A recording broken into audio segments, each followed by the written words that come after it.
Russia hits Ukraine with Oreshnik hypersonic missile. Why it matters.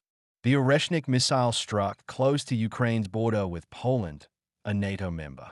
Russia fired its hypersonic Oreshnik missile overnight at Ukraine.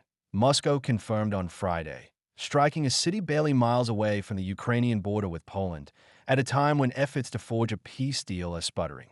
Some experts say that Moscow carried out this attack to intimidate Ukraine's European and Western allies.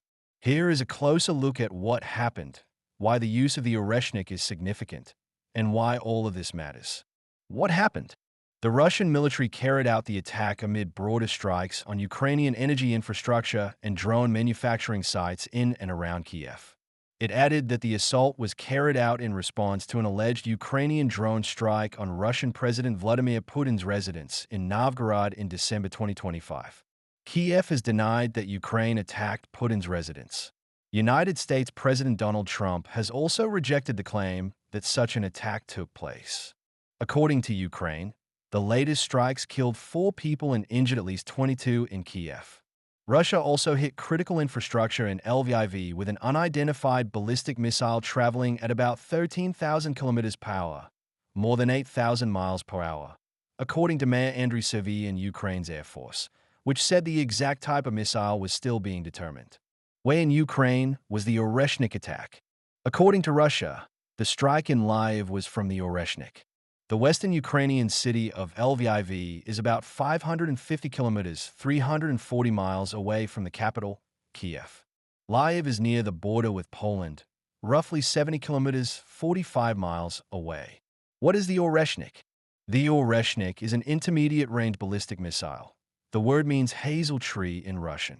The missile's multiple warheads fall in streaks of light, apparently resembling the tree. Hypersonic missiles travel at speeds of at least Mach 5, 5 times the speed of sound, and can maneuver mid-flight, making them harder to track and intercept. The Oreshnik is also a nuclear-capable weapon, meaning it is designed to be able to carry a nuclear warhead, even if it is not always deployed with one. The Oreshnik is believed to be a medium-range missile, with its use so far suggesting a range of about 1,000 to 1,600 kilometers, 620 to 990 miles. Russia has only fired the Oreshnik once before, in November 2024. Back then, Moscow said that it had attacked a Ukrainian military factory. This attack came days after the U.S. government, led by former Democratic President Joe Biden, authorized Ukraine to use U.S.-supplied Army tactical missile systems, ATACMS, to strike targets in Russia. In 2024, the Pentagon said that the Oreshnik was based on the IS-26 Rubez intercontinental ballistic missile, ICBM, first developed in 2008. Putin has said that the intermediate-range Oreshnik missile is impossible to intercept because of speeds reportedly more than 10 times the speed of sound, and that its destructive power is comparable with that of a nuclear weapon, even when fitted with a conventional warhead. On December 30, 2025, Russia deployed the Oreshnik system in Belarus in a move which could strengthen Moscow's ability to target Europe in a potential future conflict. Why was this attack particularly significant? During the attack in November 2024, the Oreshnik missiles were equipped with dummy warheads as a test attack, according to Ukrainian sources, Reuters news agency reported. Hence, the dummy warheads did limited damage to Ukraine back then. If the missiles were equipped with explosives during the recent attack, it would mark the first time that Russia used the Oreshnik missiles to their full non-nuclear capacity while striking Ukraine. Another reason why this attack is significant is the location of the target. Back in November 2024, the missiles hit Dnipro, which is in east-central Ukraine and is not close to Ukraine's borders with other countries. However, this time, the missiles hit close to Poland, which is a member of NATO. Kiev has labeled the use of the weapon close to the European Union and NATO border a grave threat to European security. Such a strike close to the EU and NATO border is a grave threat to the security on the European continent and a test for the transatlantic community. We demand strong responses to Russia's reckless actions, Ukrainian Foreign Minister Andriy Syrsky wrote on social media. Vladimir Putin is using this to communicate with the West, because he could undoubtedly achieve the same operational effects without this missile, Cyril Brett, a Russia expert at the Paris-based Montaigne Institute, told the AFP news agency. A UK government spokeswoman said that, in a call on Friday, the leaders of United Kingdom, France, and Germany condemned Russia's use of the missile as escalating and unacceptable. Why does this matter?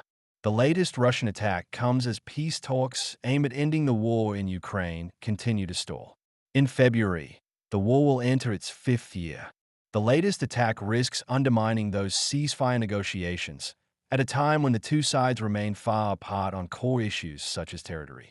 Observers and analysts have previously told that the issue of territorial concessions remains a major sticking point. Trump's 28-point peace plan for Ukraine, which he unveiled in November 2025, involved Ukraine ceding not only large amounts of land that Russia has occupied during nearly 4 years of war, but also some territory that Kiev's forces currently control. Zelensky has stated on numerous occasions that this is unacceptable to Ukraine.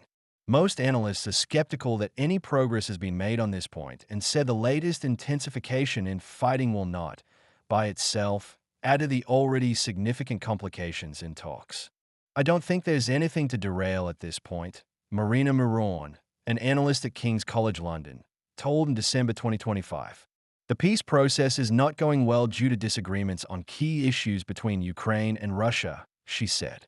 Mikhail Alexeyev, a professor of political science at San Diego State University, told that Moscow's goal is not to end or derail peace talks, but instead is to keep them going as a cover and an enabler of continuing Russian brutal invasion in an attempt to wipe Ukraine off the world's map regardless of human cost.